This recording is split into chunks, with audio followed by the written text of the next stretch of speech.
सोचो आज सुबह तुम घर से निकलते हो, जेब में कैश है, फोन में यूपीआई है, पर अचानक दुनिया ये डिसाइड कर लेती है कि आज से पैसा बंद। शॉपकीपर बोलता है कि भैया अगर आपको पेन चाहिए ना तो नोटबुक दीजिए, फिर जाकर आपको पेन मिलेगा। अब सवाल ये नहीं है कि पेन मिलेगा या नहीं मिलेगा, सवाल ये है कि क्या पूरी इकॉनमी सरवाइव कर पाएगी या नहीं। क्या बिना पैसे के एजुकेशन चल सकता है? क्या बिना पैसे के जॉब्स पॉसिबल है? और क्या बिना पैसे के गवर्नमेंट एग्जिस्ट कर सकती है? इन सभी प्रश्नों का जवाब है नो। पर इंटरेस्टिंग बात यह है कि पैसा खुद कोई चीज नहीं है, ना ही कोई भोजन है, ना ही किसी प्रकार का क्लोथ है और ना ही किसी प्रकार का शेल्टर। फिर भी पूरी दुनिया इसी के अराउंड घूम रही है, इसी के इर्द गिर्द घूम रही है। तो पैसा असल में है क्या? क्या ये एक कागज है, एक नंबर, या दुनिया का सबसे पावरफुल एग्रीमेंट? आज की क्लास के बाद तुम पैसे को सिर्फ नोट या कॉइन नहीं बल्कि एक पूरे सिस्टम के रूप में समझोगे। हम इस टॉपिक को बुक से स्टार्ट नहीं करेंगे, ना ही किसी डेफिनेशन से।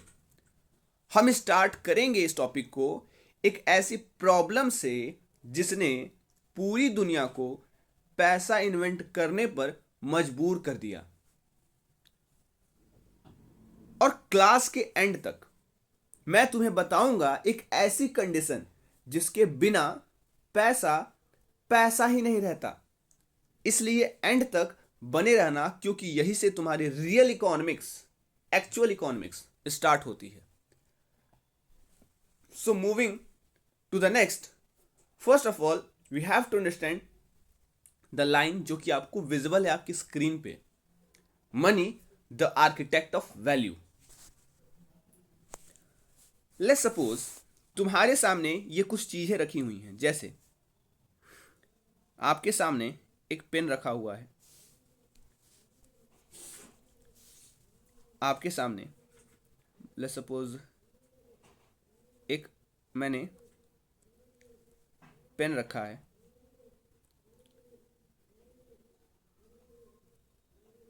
ठीक है। लेट्स सपोज ये पेन है। फिर एक मैंने नोटबुक रखी है, नोटबुक।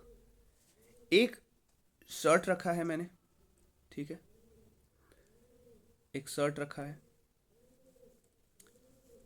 और एक मोबाइल रखा हुआ है, ठीक है, मोबाइल रखा हुआ है। अब मैं आपसे एक चीज पूछता हूं कि कौन सी चीज इसमें से ज्यादा वैल्यूएबल है? आप तुरंत एक ही जवाब दोगे, सर मोबाइल। और कौन सी चीज सबसे कम वैल्यूएबल है? तो आप कहोगे सर पेन। पर रुको, ये वैल्यू आई कहां से? मोबाइल क्यों वैल्यूएबल है? शर्ट पेन से महंगी क्यों है?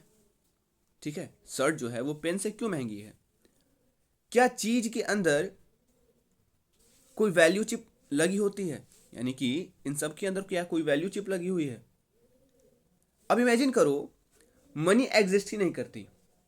अब तुम बोलो एक शर्ट के बदले कितने पेन्स, एक मोबाइल के बदले कितने नोटबुक्स, और एक नोटबुक के बदले कितना गेहूं? हर आदमी अलग जवाब देगा, कोई फिक्स्ड आंसर नहीं मिलेगा आपको। कंपैरिजन क्या है यहाँ पे? इम्पॉसिबल है। तो रिजल्ट क्या देखने को मिला कि आपको कंफ्यूजन हुआ, इसमें बहुत सारे आर्ग्यूमेंट्स हुए और ट्रेड फेल्योर हुआ। मतलब वैल्यू एग्जिस्ट ही नहीं करती है, क्लियरली कहा जाए तो वैल्यू एग्जिस्ट ही नहीं करती। और यहां एक पावरफुल रियलाइजेशन हमें होता है कि वैल्यू किसी चीज के अंदर नहीं होती, वैल्यू डिसाइड की जाती है। Value is decided. वैल्यू किसी चीज के अंदर नहीं होती है, बल्कि आप वैल्यू खुद डिसाइड करते हो। Value is decided. और वैल्यू डिसाइड करने के लिए हमें क्या क्या चीज चाहिए? वैल्यू डिसाइड करने के लिए हमें एक चीज चाहिए, कॉमन सिस्टम। Common system. हमें चाहिए एक कॉमन यूनिट। हमें चाहिए एक कॉमन एग्रीमेंट। ये हमें चीजें चाहिए। एक कॉमन सिस्टम चाहिए, कॉमन यूनिट चाहिए और एक कॉमन एग्रीमेंट चाहिए। और यहीं से एंट्री होती है किसकी? मनी की। मनी भाई। जैसे वांटेड में देखे होगा ना, सलमान खान का नाम, सलमान खान जाता है विलेंस लोगों के पास और पूछता है, विलेन लोगों के पास और पूछता है कि भाई तुम किसके लिए काम करते हो? विलेन पूछते हैं सलमान खान से, तो सलमान खान क्या बोलता है? मनी भाई के लिए। तो उसी मनी भाई का जिक्र कर रहे हैं हम लोग, ठीक है। जैसे ही मनी आता है, सडनली ये होता है, क्या होता है? सडनली हमें देखने को मिलता है कि भाई पेन 10 रुपीज का है, नोटबुक 100 रुपीज का, शर्ट 800 रुपीज का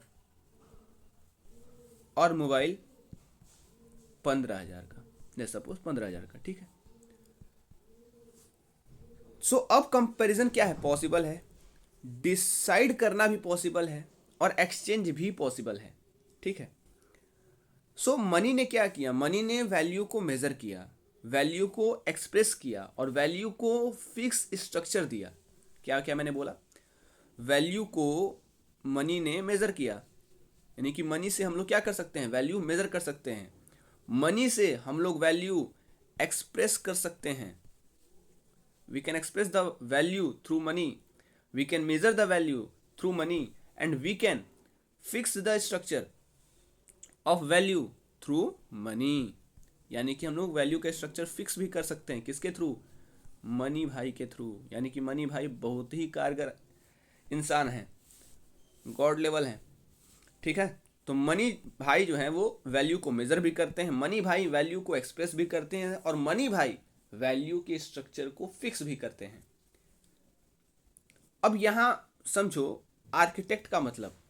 आर्किटेक्ट क्या करता है? नॉर्मली क्या करता है आर्किटेक्ट? वो खुद ब्रिक नहीं बनाता, या फिर खुद ब्रिक तो नहीं होता ना, खुद ईटा थोड़े ना होता है वो, और ना ही वो सीमेंट होता है। वो डिजाइन करता है। क्या क्या डिजाइन करता है? स्ट्रक्चर डिजाइन करता है, शेप डिजाइन करता है। स्ट्रक्चर मतलब ढांचा, आकार, दैट इज शेप। और वैल्यू ऑफ स्पेस डिजाइन करता है कि कितना जगह रहेगा घर के अंदर। ये सब डिसाइड कौन करता है? ये सब डिसाइड करता है आर्किटेक्ट। आर्किटेक्ट।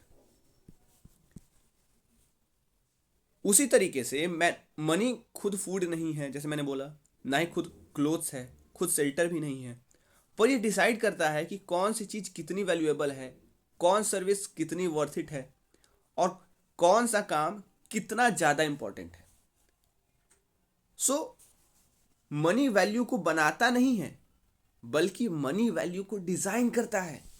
मैंने क्या बोला? Money designs value. That's why money designs value. Money क्या करता है? वैल्यू को डिजाइन करता है। मनी वैल्यू को बनाता नहीं है, बल्कि वैल्यू को डिजाइन करता है। Money decides the value, not designs the value. Designs the value, decides the value, not creates the value.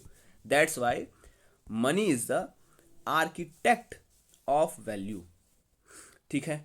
मैंने क्या बोला? मनी क्या है? मनी मतलब मिस्त्री है। क्या बनाता है ये मिस्त्री? ये मिस्त्री बनाता नहीं है, ये मिस्त्री डिजाइन देता है। किसको? वैल्यू को। वैल्यू तो बना बनाया है, ये केवल उस वैल्यू को डिजाइन देता है, उसको शेप देता है, उसको स्ट्रक्चर प्रोवाइड करता है। यानी कि वो डिसाइड करता है कि किसी भी प्रोडक्ट का वैल्यू कितना रहेगा।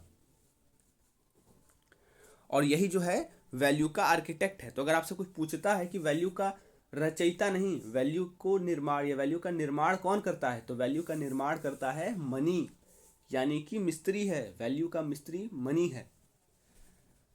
That's why money is called architect of value. So money is called architect of value because it provide a common measure.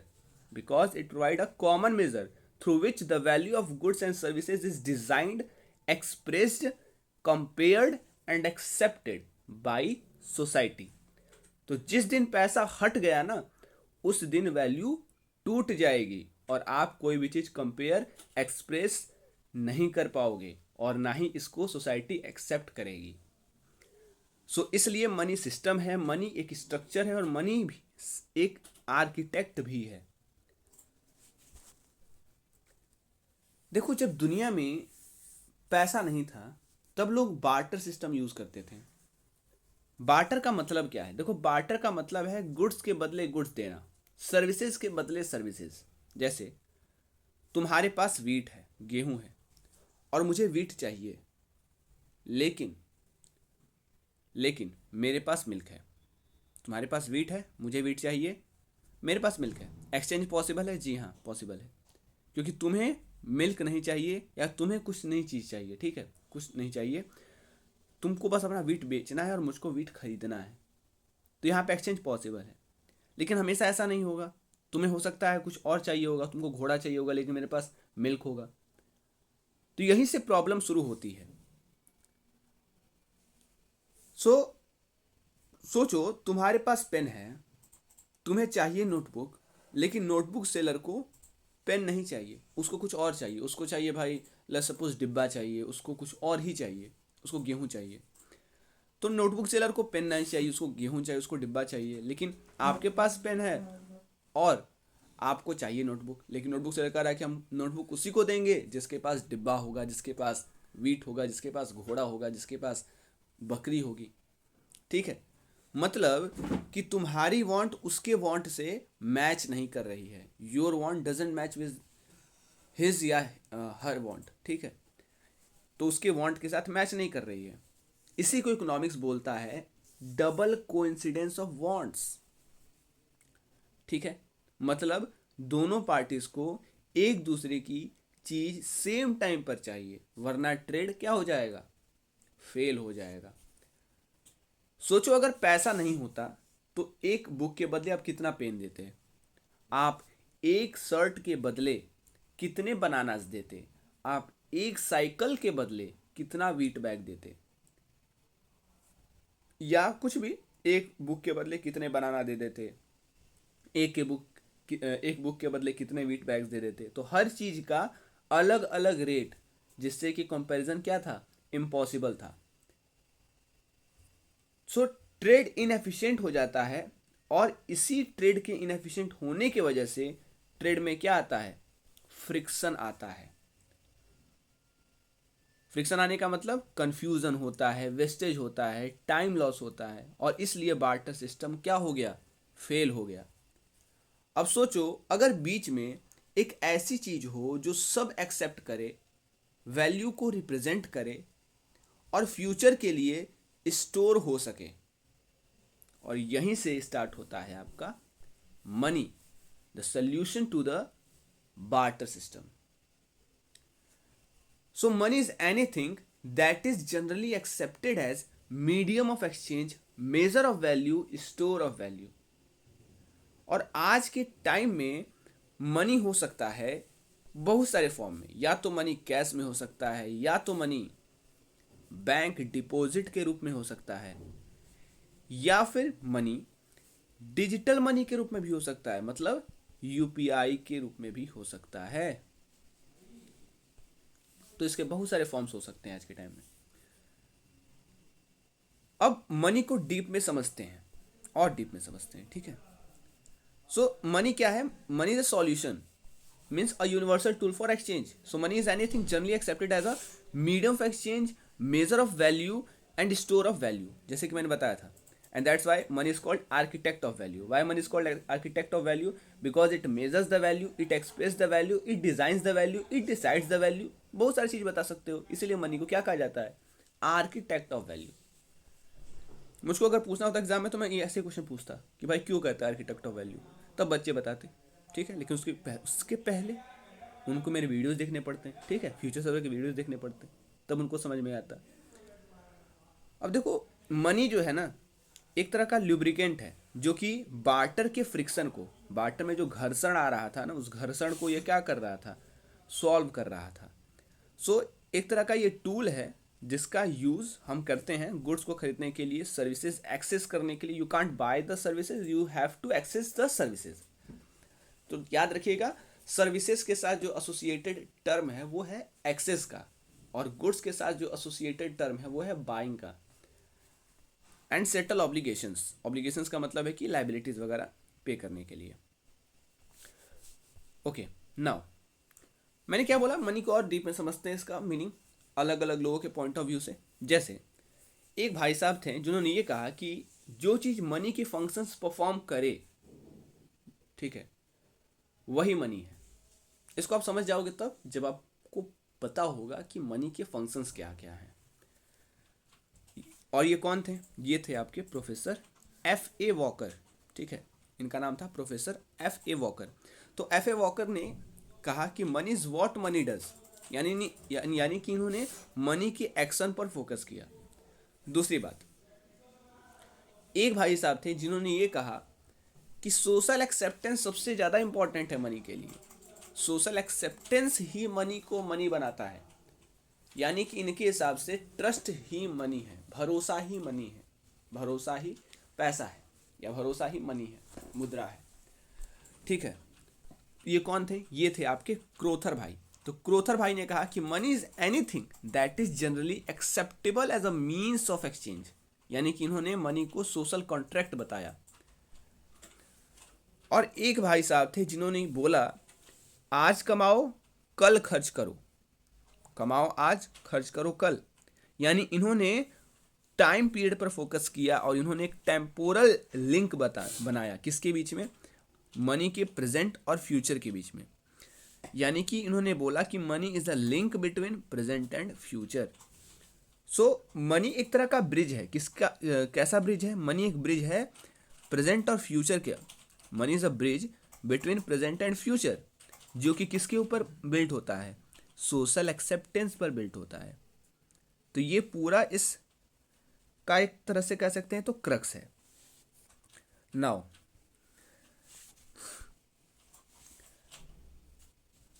सोचो, तुम शॉप में गए, तुम प्रोडक्ट देते नहीं, तुम पैसा देते हो, सेलर प्रोडक्ट देता है। सो क्या देखने को मिला कि बायर और सेलर के बीच में मनी आता है।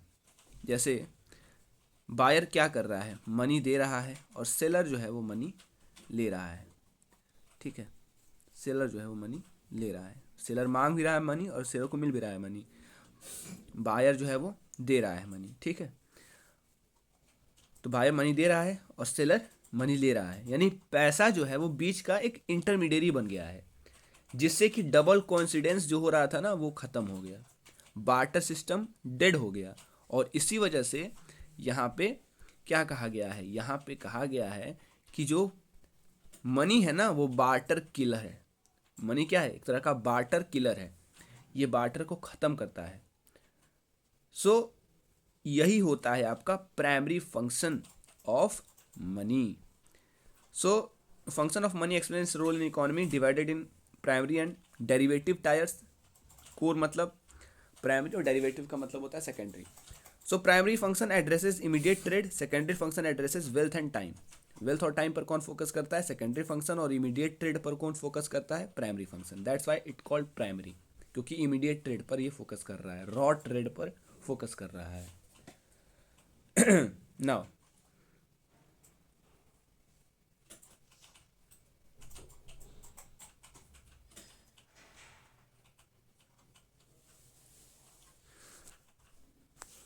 सो प्राइमरी फंक्शन में मनी एक तरह का इंटरमीडियरी का काम करता है। So money acts as a middle man. किसके बीच का मिडिल मैन, मतलब किसके बीच में होता है ये मिडिल मैन, तो ये होता है बायर और सेलर के बीच का मिडिल मैन। तो money acts as a middle man, ठीक है, मनी एक तरह का मिडिल मैन का काम करता है। ये करता क्या है, ये डबल कॉन्सिडेंस ऑफ वांट्स को ख़त्म करता है। कैसे ख़त्म करता है भाई साहब बताओ, हमें भी बताओ ज़रा। ये ख़त्म करता है डबल कॉन्सिडेंस ऑफ वांट्स को by ensuring, what it does, ensures कि goods are exchanged for a neutral tool not other goods. ठीक है, न्यूट्रल टूल के रूप में काम करता है मनी। ठीक है, and that's why it is a barter killer. Means you do not need to find a notebook seller, यानी कि आपको किसी नोटबुक सेलर को ढूंढना नहीं है कि भाई कहाँ नोटबुक सेलर है आपके पास। आपको केवल नोटबुक सेलर को ढूंढना है, आपको वो नोटबुक सेलर को नहीं ढूंढना है जिसको पेन चाहिए। ये बताया ना, मतलब कि अगर आपको नोटबुक चाहिए तो आपके पास पेन होना चाहिए। लेकिन बार्टर किलर कैसे साबित हो रहा है मनी, कि आपको अब केवल नोटबुक सेलर चाहिए, आपको ये नहीं, आपको वो नोटबुक सेलर नहीं चाहिए जिसको पेन चाहिए। ठीक है, and that is transaction is decoupled.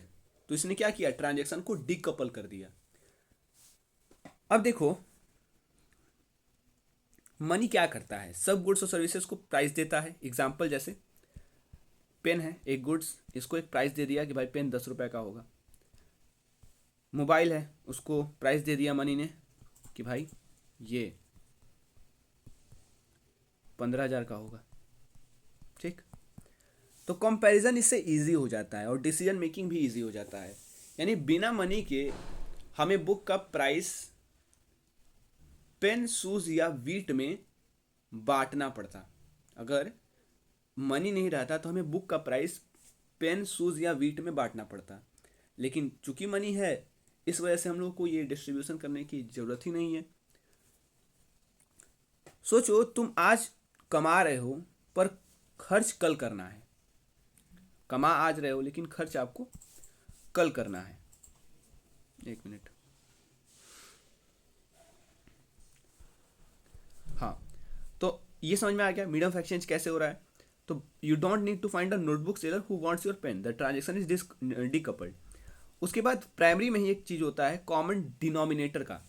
देखो बिना कॉमन मेजर के हम लोग प्राइस ऑफ बुक को हम लोग क्या करते हैं, we would need to know the price of book in terms of pen, shoes और वीट। जैसे अभी मैंने बताया कि अगर मनी नहीं रहता, अगर पैसा नहीं रहता तो हमें बुक का प्राइस पेन, शूज या वीट में बताना पड़ता, अगर हम मुद्रा नहीं रहती तो ये दो फंक्शन प्राइमरी फंक्शन बन जाते हैं किसके, मनी के। पहला मीडियम ऑफ एक्सचेंज, जहाँ पे कि मनी एक इंटरमीडियरी के रूप में काम कर रहा था। ठीक है, मिडिल मैन का काम कर रहा था बायर और सेलर के बीच में। और दूसरा मेजर ऑफ वैल्यू, जिसमें कि मनी के बिना हम लोगों को चीज़ों को पेन, शूज और वीट में बांटना पड़ रहा था। ठीक है, वैल्यू को पेन, शूज और वीट के बीच में बांटना पड़ रहा था वैल्यू को। ठीक है, या फिर प्राइस को बांटना पड़ रहा था किसके बीच में, पेन, शूज और वीट के बीच में। नाउ सोचो तुम आज कमा रहे हो पर खर्च कल करना है। मिल्क स्टोर हो नहीं सकता, या मिल्क को स्टोर आप लंबे समय तक कर नहीं सकते। फ्रूट्स खराब हो जाते हैं। तो सॉल्यूशन क्या है, सॉल्यूशन है पैसा। बैंक में सेव करो, इमरजेंसी के लिए कैश रखो। सो मनी क्या है, मनी परचेसिंग पावर स्टोर करता है ओवर टाइम। आपके परचेसिंग पावर को स्टोर करके रखता है for the purchasing power of tomorrow, ताकि आपको या ताकि आपका परचेसिंग पावर कल भी रहे।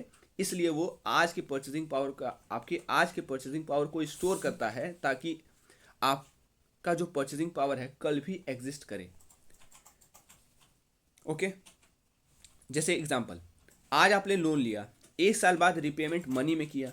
अगर बार्टर होता तो 1 साल बाद आपको 3 बकरी देने पड़ते हैं, 3 बकरे देने पड़ते हैं।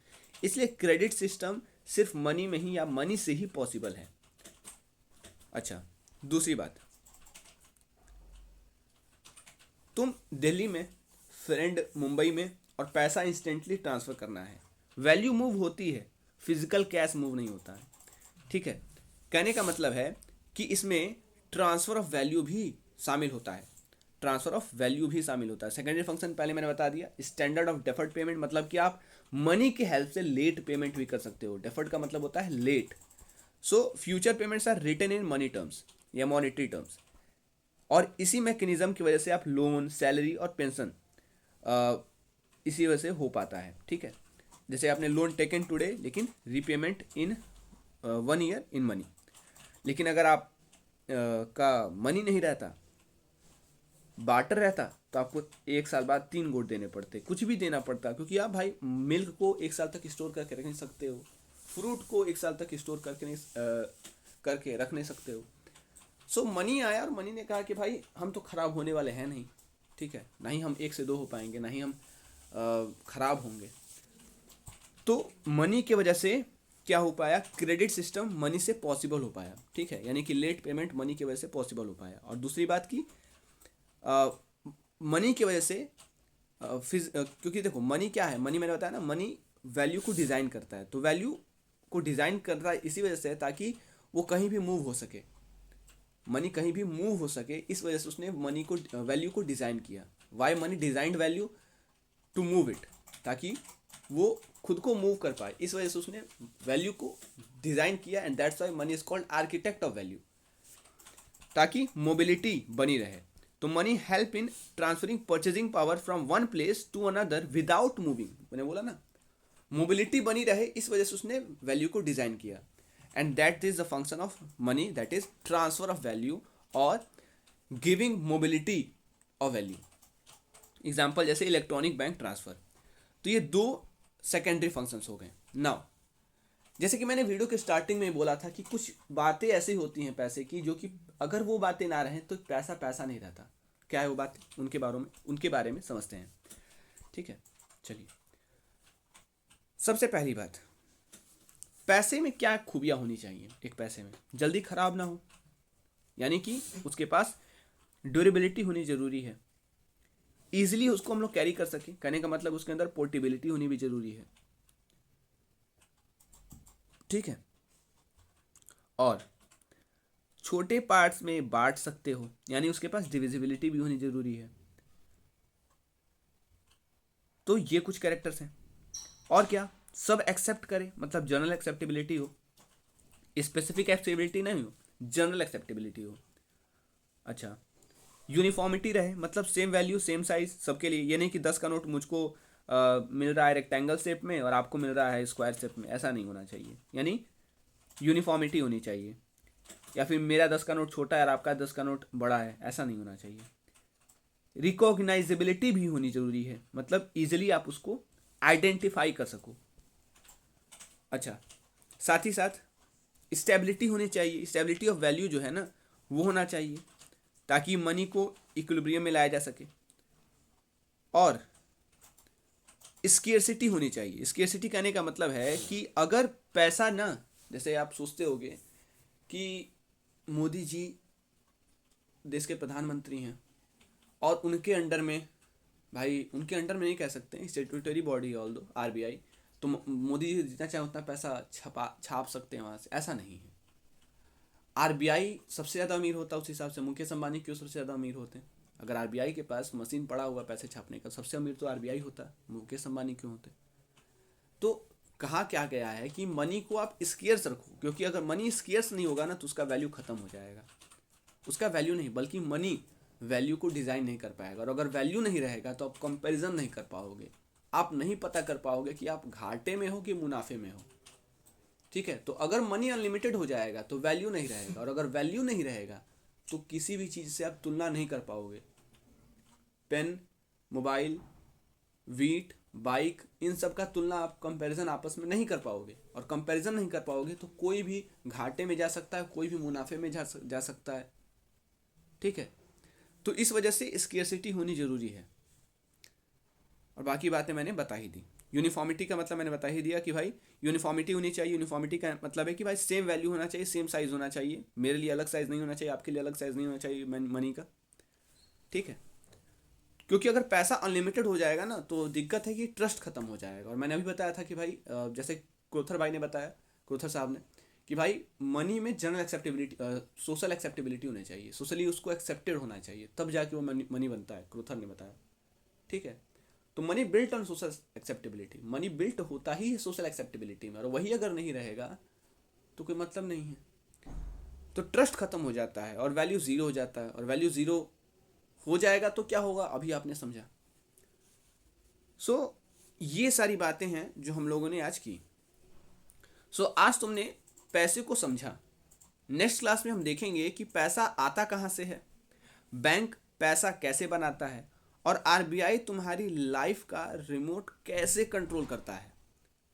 सो इस सीरीज का एक भी पार्ट आपको मिस नहीं करना है, और अगर मिस किया है तो जाइए और उन सारी वीडियोस को देखिए। जैसे इसके पहले 2 वीडियोस ऑलरेडी अपलोडेड हैं, एक बिजनेस मैनेजमेंट का और उससे पहले बिजनेस फाइनेंस का। तो इन वीडियोस को भी आप कॉन्टिन्यूसली देखते रहिए। मिलते हैं नेक्स्ट वीडियो में, तब तक के लिए बने रहिए फ्यूचर सर्वर के साथ, where get knowledge wider. And तब तक के लिए आप सभी को धन्यवाद।